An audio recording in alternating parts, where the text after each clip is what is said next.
statute regulates the issuance by the pretrial chamber of a warrant of arrest.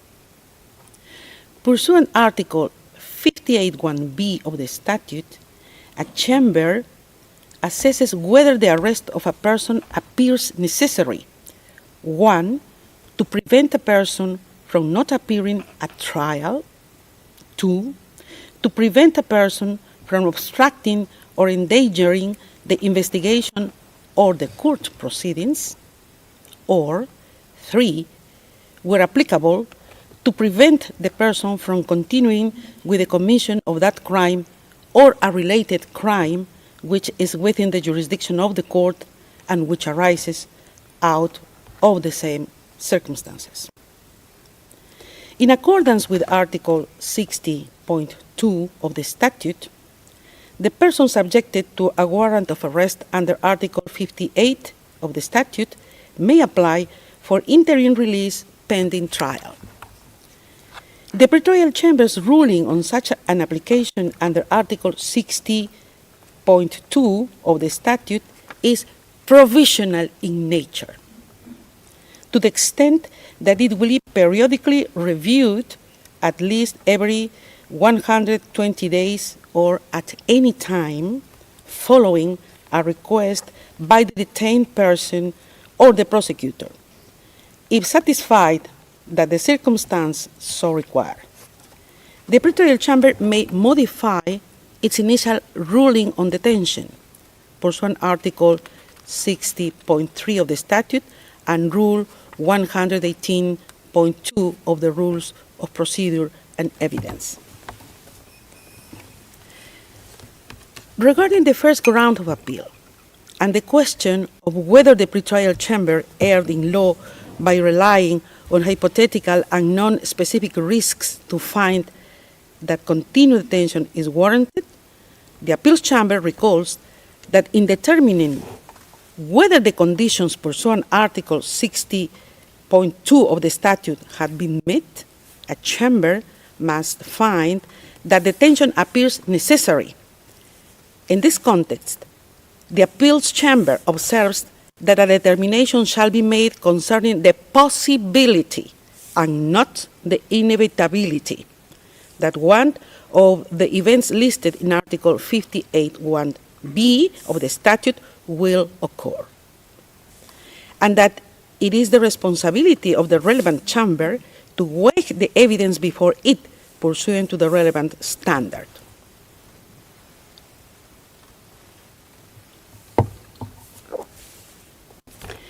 The appeals chamber notes that in its assessment of risks under Article 58(1)b of the statute, the pretrial chamber relied on this legal standard. Indeed, the pretrial chamber correctly referred to the standard that the assessment under Article 58(1)b of the statute concerns the possibility, not the inevitability, of a future occurrence. It then analyzed the material before it against this standard.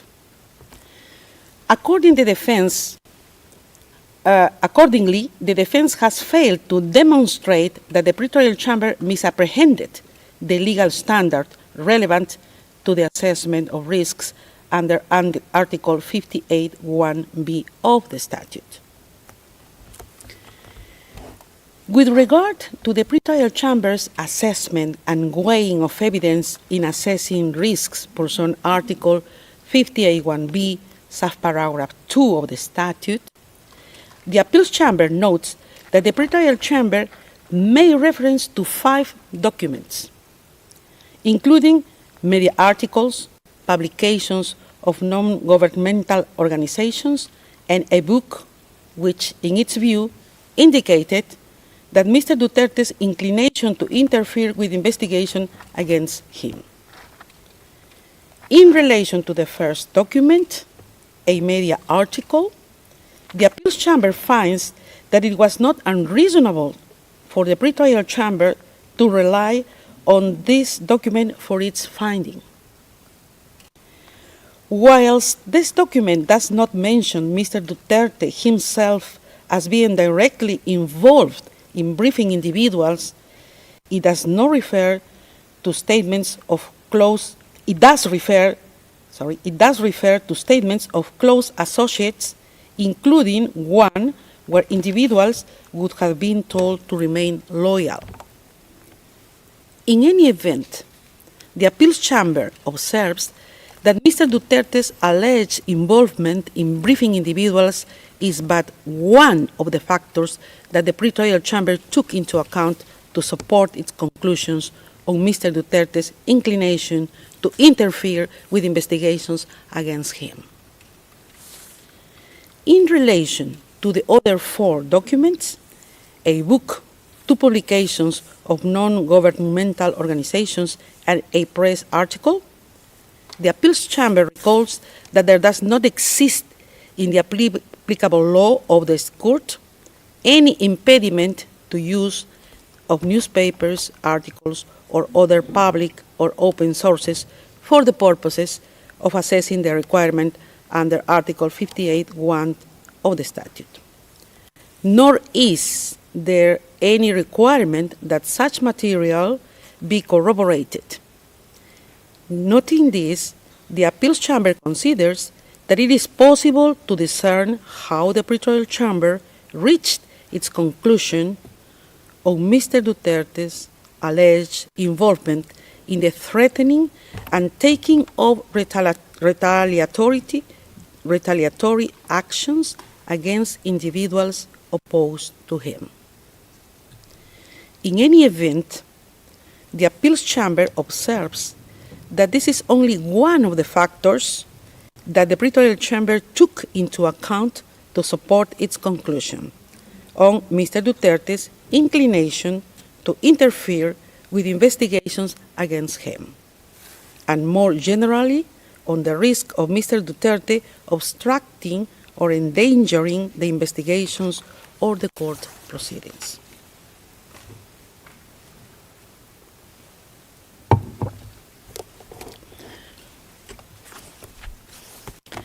For these reasons, the appeals chamber considers that the defense has failed to demonstrate an error in the pretrial chamber's assessment and weighing of evidence before it in the context of its consideration of the risk under Article 58(1)(b), subparagraph 2 of the statute. In relation to the pretrial chamber's reliance on the notion of a network of supporters, the appeals chamber recalls that it has considered that it is sufficient for a chamber to establish that it is possible that a suspect had the necessary assets to abscond, and that there is a risk that a suspect has the financial means to abscond on the basis of concrete evidence. The appeals chamber has also held that the existence of a supportive network and financial means may be relevant to determining whether there is a risk that a person may evade justice or interfere with the investigation, and that access to the international contacts could provide the means to enable a suspect to abscond, whether or not there was evidence that the suspect would actually utilize such contacts. In the impugned decision, in determining whether Mr. Duterte posed a flight risk under Article 58(1)(b), subparagraph 1 of the statute, the pretrial chamber considered that he appears to have the necessary political contacts as well as to benefit from a network of support within the Philippines. The appeals chamber considers that contrary to the defense's argument, the pretrial chamber specifically outlined why it found that there existed a network of supporters in relation to Mr. Duterte, and for which reason this supported its conclusion that the risk under Article 58(1)(b), subparagraph 1 of the statute was established. In the view of the appeals chamber, the manner in which the pretrial chamber undertook this assessment was case-specific, as it took into account the specific circumstances of Mr. Duterte, amongst others, his position as former president of the Philippines and his recent re-election as mayor of Davao City in May 2025. It follows that the defense has failed to demonstrate that the pretrial chamber committed an error in assessing and considering Mr. Duterte's network of supporters for the purpose of its examination of the risk under Article 58(1)(b), subparagraph 1 of the statute. Further, under the first ground of appeal, the defense argues that the pretrial chamber's alleged reliance on irrelevant considerations led to errors of law and fact. Regarding the arguments on the assessment of evidence, and in particular, the defense's contention that a number of factors relied on by the pretrial chamber were irrelevant, the appeals chamber notes that when assessing the risk under Article 58(1)(b), subparagraph 1 of the statute, the pretrial chamber relied on several factors in support of its finding that such risk existed.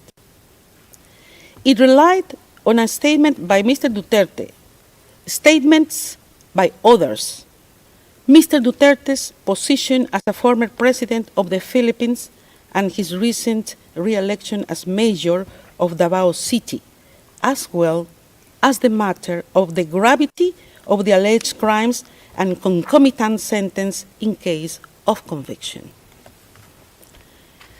The appeals chamber observes that the defense does not explain why, in its view, these factors were irrelevant to the pretrial chamber's assessment. Without more, the defense has failed to substantiate that the pretrial chamber's reasoning and assessment were unreasonable.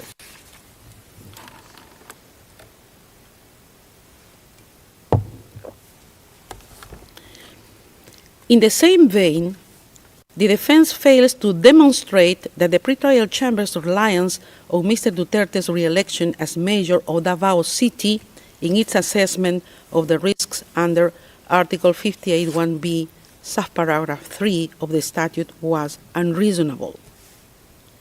Moreover, with regard to the defense's contention that the pretrial chamber selectively cited facts and ignored others in the same items of evidence, the appeals chamber considers that the defense has failed to demonstrate how the fact that the pretrial chamber accorded weight to the statement from Mr. Duterte that it cited should result in the pretrial chamber's ignoring or attaching no weight to other statements. Regarding gravity and concomitant sentences in case of conviction, it is recalled that the appeals chamber has consistently held that these factors are relevant considerations in assessing the risk under Article 58(1)(b), subparagraph 1 of the statute, as these are factors that may increase an incentive of a person to abscond. In the present instance, the gravity of the alleged crimes and the possibility of a lengthy sentence was but one of the factors the pretrial chamber took into account in its assessment of risks under Article 58(1)(b), subparagraph 1 and 2 of the statute. And it looked at the specific allegations against Mr. Duterte. It follows that the defense has failed to demonstrate an error. Regarding the question of whether the pretrial chamber erred in fact by failing to give appropriate weight to relevant facts, specifically Mr. Duterte's health condition and its mitigating effect on the risk factors set out in Article 58(1)(b) of the statute as argued by the defense. The appeals chamber recalls that there is no provision in the court's legal texts that specifically provides for the interim or conditional release of a detained person on health grounds. Nevertheless, the appeals chamber has indicated that the medical condition of a detained person may have an effect on the risks under Article 58(1)(b) of the statute, and may be a reason for a pretrial chamber to grant interim release with conditions.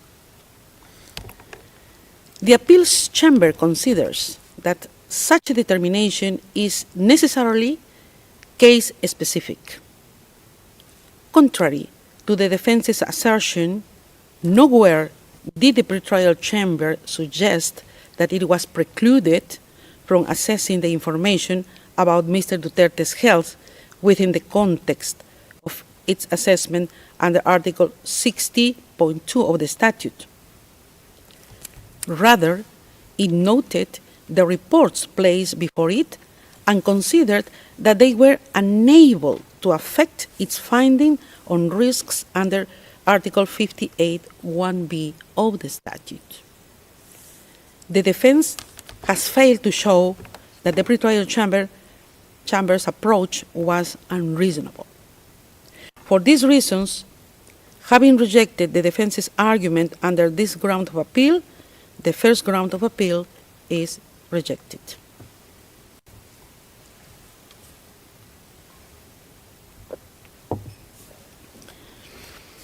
Second ground of appeal. I will now turn to the second ground of appeal. Under this ground, the defense challenges the pretrial chamber's assessment of the proposed conditions of release and state warranties. The defense argues that the pretrial chamber erred in law in failing to address the proposed conditions of release and state warranties. The appeals chamber is of the view that the pretrial chamber did not appear to criticize a lack of detail in the proposed conditions, but rather in the details as how the state which accepted to receive Mr. Duterte would implement the necessary conditions. The pretrial chamber did not consider release with conditions as required, but found that in the circumstances before it, the risks it had identified could not be mitigated by the proposed conditions. Moreover, the appeals chamber is of the view that the pretrial chamber was not obliged, as suggested by the defense, to seek further observations from the concerned state, because it did not envisage the possibility of release given the risks it found Mr. Duterte presents under Article 58(1)(b) of the statute. For these reasons, the appeals chamber finds that the defense has failed to identify an error by the pretrial chamber when addressing the proposed conditions of release and state warranties. In relation to the question of whether the pretrial chamber erred in law by failing to consider if the proposed state warranties could mitigate the risks under Article 58(1)(b) of the statute, the appeals chamber finds that this does not appear from the impugned decision that the pretrial chamber would have required an elimination of risks, as argued by the defense. Instead, the impugned decision specifically states that the pretrial chamber did not consider the suggested conditions to sufficiently mitigate the identified risks. It is also apparent from the factors brought forward by the pretrial chamber when examining the implementation of conditions that it did consider them. Finally, the appeals chamber considers irrelevant to which conditions the prosecutor agreed when discussing potential release of the suspect to the host state. What matters are not conditions that may, in principle, be possible in case of a release to a state different to the one proposed by the defense. Rather, what is of consequence for the pretrial chamber's assessment are the conditions and warranties proffered in relation to a release to the state party concerned. For these reasons, the appeals chamber is of the view that the defense failed to substantiate the pretrial chamber's conclusions were unreasonable.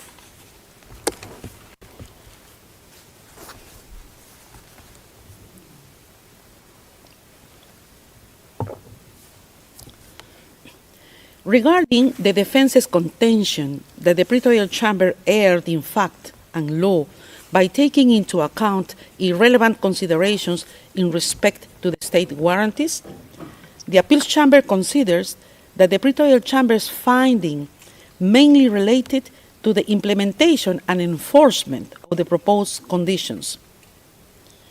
It considered the practical implications of ensuring adherence to the proposed proffered conditions in a situation such as the one at hand.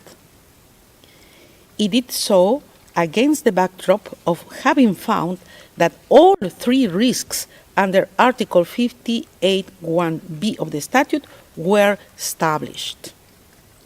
As such, it was reasonable for the pretrial chamber to examine how, in practice, the suggested conditions would be implemented. The defense has failed to show an error in this assessment. For these reasons, the appeals chamber considers that the defense has failed to show how the pretrial chamber erred in its assessment of the proposed conditions of release and state warranties. For the foregoing reasons, the second ground of appeal is rejected. Third ground of appeal.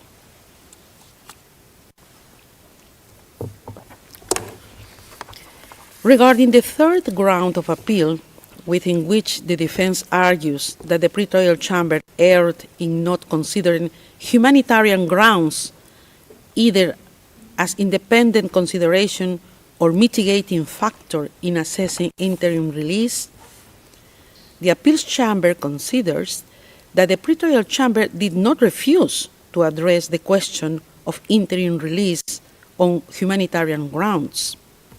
Rather, it gave the reasons for which, in its view, the humanitarian grounds advanced by the defense were not sufficiently set out in the case at hand. Further, the appeals chamber recalls that the medical condition of a detained person may be a reason for a chamber to grant interim release with conditions, and that the chamber enjoys discretion when deciding on conditional release. The appeals chamber considers that it is not apparent from the pretrial chamber's assessment that it was unreasonable.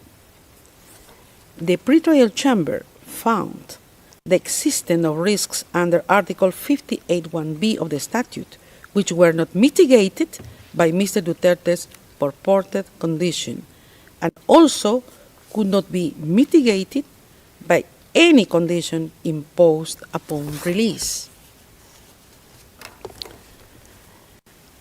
The pretrial chamber then proceeded to analyze whether humanitarian grounds, as argued by the defense, could justify release on conditions. The appeals chamber thus considers that the pretrial chamber assessed the relevant information before it in light of the arguments made by the defense and reached its conclusion on this basis.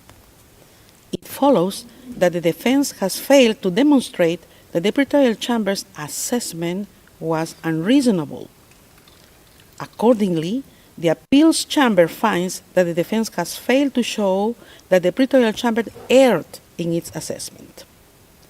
For these reasons, the third ground of appeal is rejected.